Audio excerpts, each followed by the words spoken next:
కిరణ్ నిన్నే మాట్లాడా, నిన్న ఒక్కరోజే మాట్లాడా. ఆ కిరణ్ అనే వ్యక్తి, అతని పేరేంటి, చేబ్రోలు కిరణ్, నిన్నే మాట్లాడా. అంతకుముందు మాట్లాడలేదా? సంవత్సరం నుంచి అతని పని అదేగా, నారా లోకేష్ చెప్పడం, ఇతను మాట్లాడటం.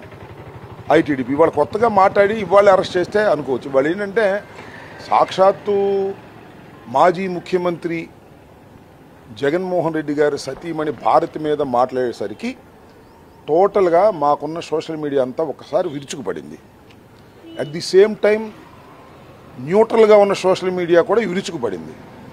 ఏమిటయ్యా, మాజీ ముఖ్యమంత్రి భార్యని మీరు ఆ విధంగా మాట్లాడితే చూస్తూ ఊరుకున్నారు ఏమిటి అనే ఒక ప్రశ్నకు సమాధానం లేక చంద్రబాబు గారు ఇక అరెస్ట్ చేయమని చెప్పాడు. ఇన్నాళ్ళు ఎందుకు అరెస్ట్ చేయలేదు? రోజు అని బూతులు తిట్టలేదా? నన్ను తిట్టలేదా? అసలు ఒకసారి యూట్యూబ్ కూడా చూడండి అయ్యా, వాడి దుంపదేగా ఎంతమందిని తిట్టాడయ్యా, ఎంత అగ్లీగా తిట్టాడయ్యా.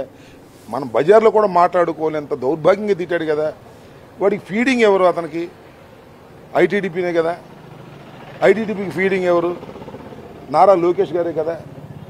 ఇవాళ ఉలిక్కిపడి ఇక మరీ డ్యామేజ్ అయిపోతాము అనుకున్న తర్వాత మాత్రమే ఈ కిరణ్ని అరెస్ట్ చేసి ఒక నాటకం ఆడుతున్నారు నారా చంద్రబాబు నాయుడు గారు అనేది నా అభిప్రాయం.